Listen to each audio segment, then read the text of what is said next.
This is the Not Real Estate Podcast. Hello and welcome to the Not Real Estate Podcast. I'm your host, David Miller. And joining me today, I am lucky to have my co-host, Molly Gilbert, title professional, and our guest of honor, Tony Zowd with the Integrity Plus Network of Coldwell Banker. Tony, thanks for joining us. Thanks for having me. Molly, thanks for joining us. Thank you. It's fun to have a trio here today, which is great. Switching things up. Exactly. So the Not Real Estate Podcast, our premise is to have real estate professionals on, but we don't want to talk about real estate because that's all we talk about is real estate. Am I wrong in saying that? Yeah, it's everywhere. So Tony, you are a real estate agent. Yep. Obviously. Did you grow up in Maryland? Are you a Maryland guy? I am. I grew up in Laurel area, bounced between Howard County and PG County. Mm-hmm. So a lot. My dad moved us a lot. So he did some building. So he'd build here, we'd move over here. We'd build here, we'd move over here. Is that what led you into real estate? Being a builder? No, actually.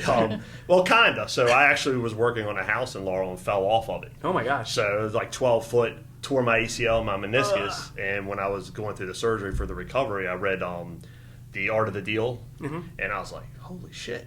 I want to be a realtor. It's nice that a book can lead you to... It was. I was like, man, the negotiating and all. I was like, this sounds awesome. A lot better than physical pain. Yeah, and I went ahead and after I got done, I took my classes and everything. And, slung a hammer during the day, took classes at night till I got my real estate license and then ended up working with Weichert.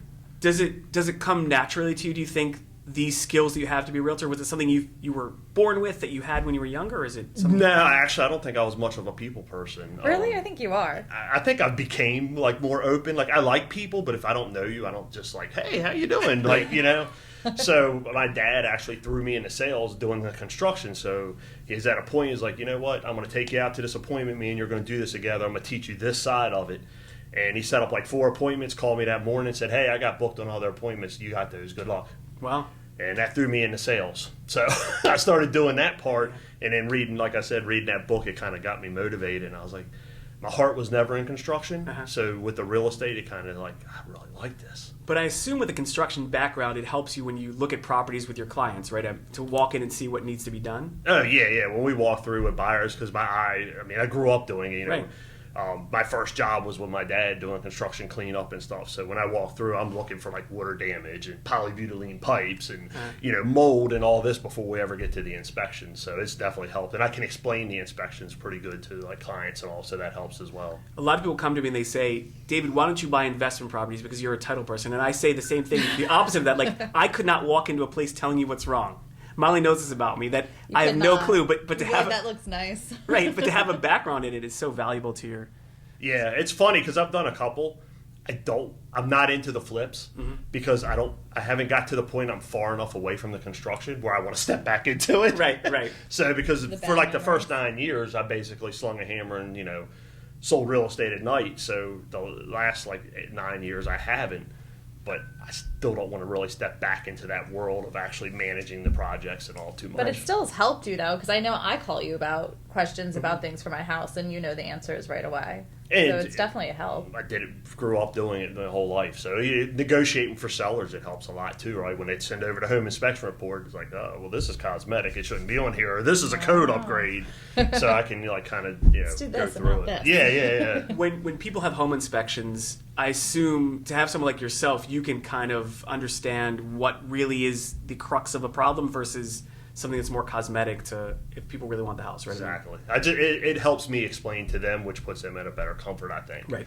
So when your realtor knows, or when a realtor knows to say generally, it's a big help rather than someone that's closely staring at an inspection report and making people nervous, right? Well, and the biggest thing, inspectors are there to protect you, right? Mm-hmm. But at the same time, if you read the language after the inspection, it's kind of scary because they're also got to protect themselves. Right, so you read the language, it's it didn't sound that bad while we were sitting there. Right, It's scarier when you Yeah. So it's kind of like somebody good to rely on. It's look, they got to protect themselves a little bit too because it's a snapshot. Today, this is how the house looked. It's something like when you go to the doctor and they give you this medical term and they're like, well, that's really just a bruise, right? Yeah, Yep. Or you go on WebMD and read hematoma, right? Right, WebMD, and they say, oh my God, I'm dying of cancer. Right, exactly. It's no, you got heartburn. Break it down for me, right? Break it down for me. That sounds like my life. So I did some research about you a little bit, and I don't know if this is right. I looked on the internet. True or false, you were in a rock band. Is that true or false? It's false. False. Yes. You were not a musician. No, I was in a metal band. Metal band.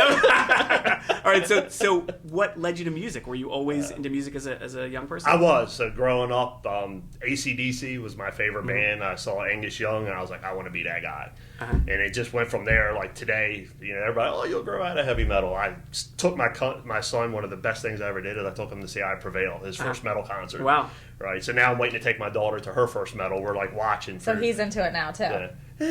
No. I'm trying to push my kids. They're kind of pulling away. But I still love it. So metal, like you said, AC/DC, what are other examples of bands that you... Oh, I listen from hair metal all the way to death metal. Cannibal Corpse and Death all the way to, I actually Motley Crue and Ozzy, Metallica, Megadeth, all that stuff. Right. I love music, always went on music. Heavy metal, yes. Hair bands, I remember loving, but some of like the crazy like death metal, like it sounds like it's just, too much for me. I can't, it's like makes my head, I like the aggression. That aggression and that constant You do metal, but I've heard you rap quite a few songs. I also sing boy band songs. So like yes, you do, but it's funny when I hear you sitting there like hardcore rapping. So we're putting it out there for the world. Thanks for calling me out. Everybody has variations. I have a diverse. Only you could be here to embarrass me for this. I have a diverse musical taste. I think it's kind of cool. Thank you. I like it. Thank you. At first, I thought you were going a different direction. No, I think it's cool. It's crazy. But no, music is great. And do you still get to play at all or listen? I honestly, it's kind of faded in the background because that used to be like a hobby, right? I used to play in bands. I actually moved out to California, did some touring, and then we come back, and I met my wife, and that kind of broke that up. All the bands called her Yoko Ono. Right, that's really funny. That's really funny. She didn't take you down a creative path. She just was like, she hates that. She was like, that was your decision. Sorry, honey. That's so funny. But now I do real estate. I have one guitar left. It's an old PRS that sits under my bed, and I haven't played probably in like 5 or 6 years. Well, maybe today will spark you to get back into it. So it's just that interest. I love listening to it, but my interest to play is not there as much. Yeah, but maybe you'll go with your daughter, and then she'll really like it. And then you guys can get into it together and play. I'm trying to push them into the metal. They're very my son loves 21 Pilots. Anything you say you like, they're not going to like. So you have to tell them you hate it. Well, when you were a kid, you always heard metal was a rebellion music, right? Like you're rebelling from your parents. I still haven't grown up. But if your dad's telling you it's cool, then it's not cool. Exactly. So. My son's listening to pop, and I'm like, oh god, a failure as a parent. I know. It's so funny. I quiz them all the time. Like Slayer comes on, I'm like, who's this band? Right. That's so funny. No That's so funny.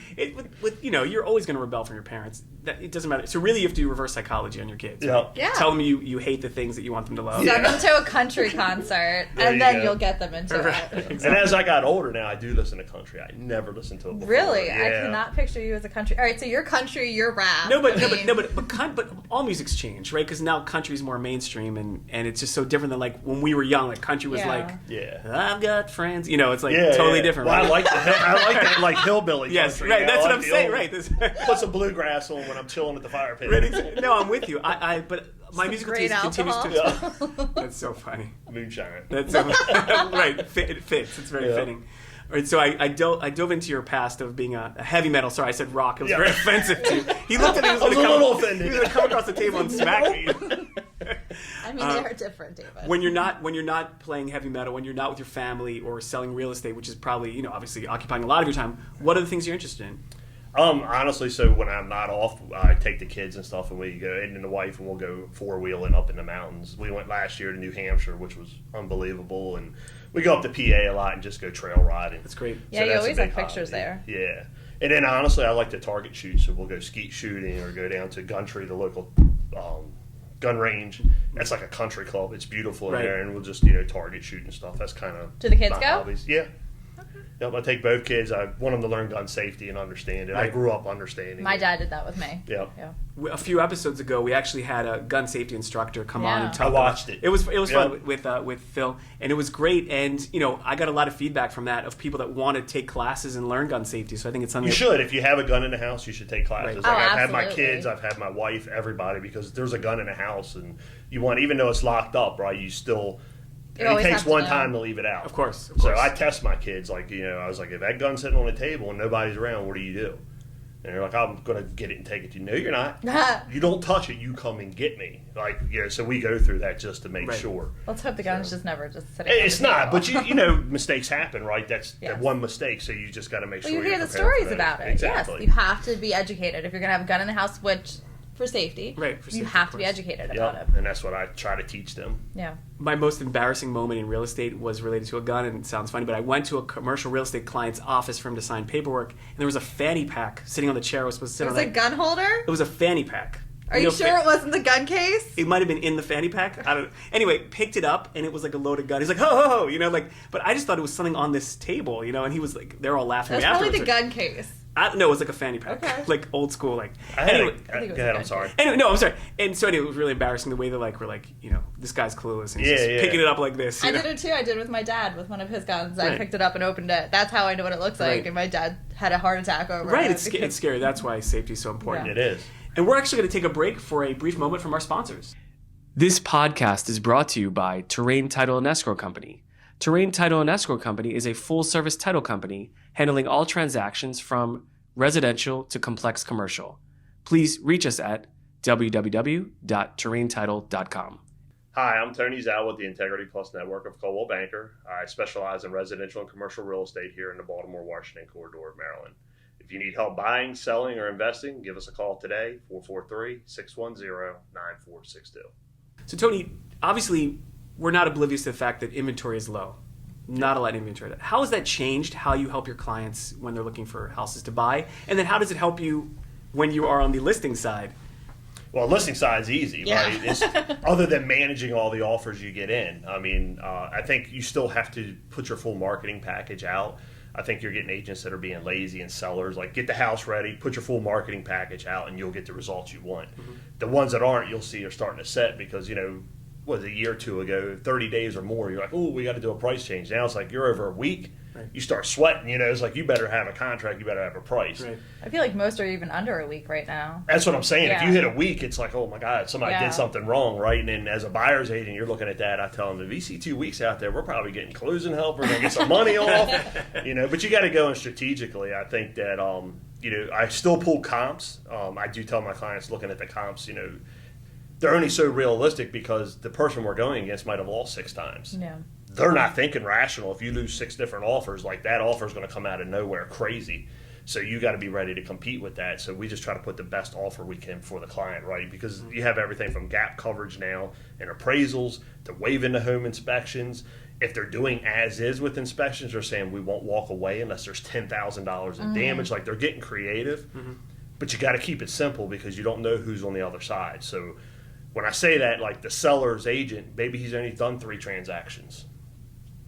If you get in there and you put all this fancy contract together and they don't understand how to explain it, they're going to switch. You're going to lose because you had the best offer, but they didn't understand it. So you got to keep it very simple. Right. And I always do synopsis and stuff to try to level it out. Call them, like do those extra touches, and hopefully that gets it through. But it's tough. Because you can always add later on too, like if it starts like a bidding war or whatever, right? You don't get too many bidding wars. Really? Yeah, when they give you a deadline, it's one and done. Yeah, they don't usually go back to every. You got 15 offers. Now. Why are you going back and saying, "Oh, I want your final and best"? Yeah, true. You already know. So I just did one in Annapolis. We listed for $399. I got offers up to $520. This is on a little split foyer, 1,300 square foot. It's like, where did that number come from? Good time to sell a house. Yeah. Do you see any slowdown in that? I mean, we're doing this episode at the end of March in 2022 for anyone listening, watching, and using a calendar. But seriously, because this, you know, we'll be out there forever. But the question is, do we see any slowdown of this bidding war, seller's market? I think it's just going to normalize a little bit more, right? I think it's going to come down, and you're going to be at like maybe 1, 2, 3 offers instead of 15, because the interest rates are going up. Yep. They're still awesome, right? I mean, my first house I paid 7%. Right. You know, that wasn't that long ago. Right. So they're still at a great rate, but I do think it'll normalize. I don't think we're going to tank unless they go crazy and interest rates hit 10% or something. I don't think we're going to tank either. No, I think it's just going to normalize, which we need more inventory and just a more flattening. If I can write 5, 6 offers, I might only win 1 or 2. Right. So if I'm winning all 5 or 6, the market's even better. Do you think what's going on is going to chase away super part-time agents? Do you think they're going to leave the industry because they can't find houses for buyers? Yeah, I think you might have some thinning of agents. I mean, when it's hot, everybody piles on, right? It's like, oh my God, it's HGTV out here, We're all making millions. Same with title companies. I mean, the more pop up in a refi boom, and now that we're out of that, we're going to see companies sadly close up. But hopefully the cream continues to rise. Title professionals like Molly, can work with people to help them because they've been in the industry for a very long time. I think it's kind of a good thing if we can weed out title companies or real estate part-time agents. It shows the ones who are actually in it, who have the intelligence in it, so they can help the client better.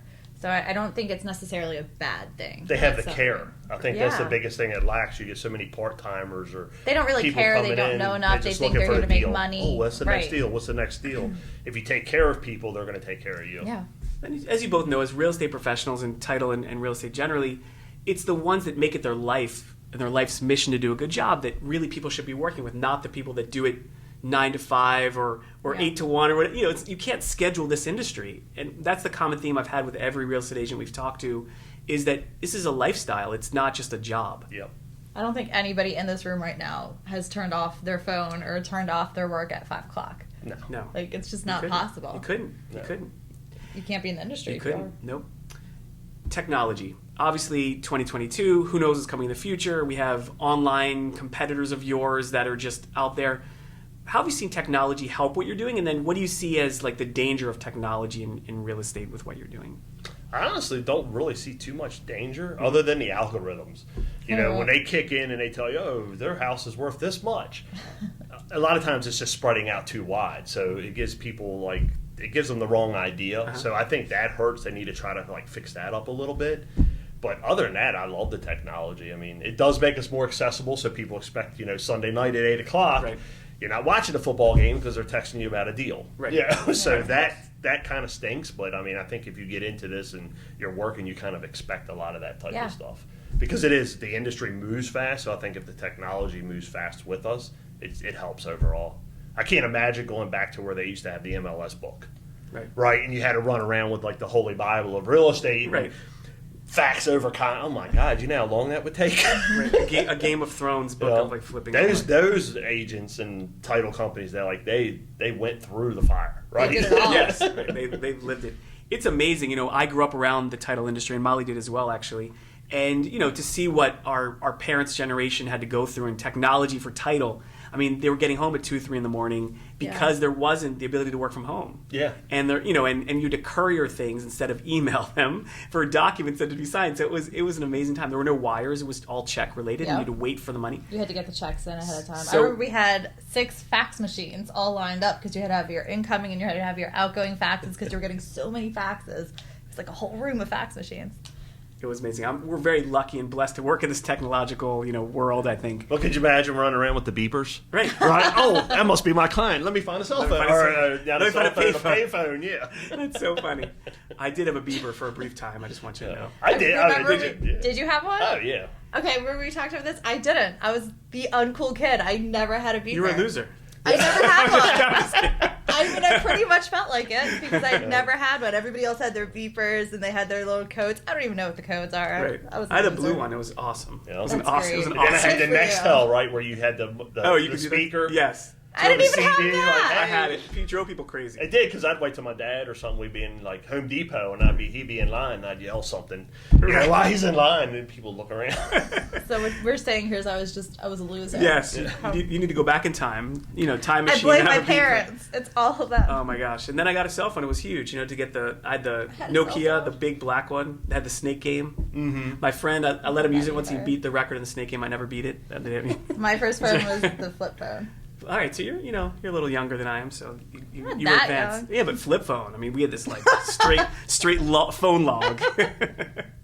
That's so funny.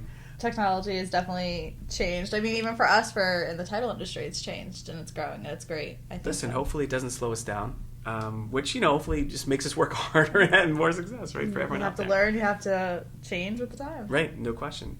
Tony, so unrelated to real estate, you are on vacation. What's your dream vacation?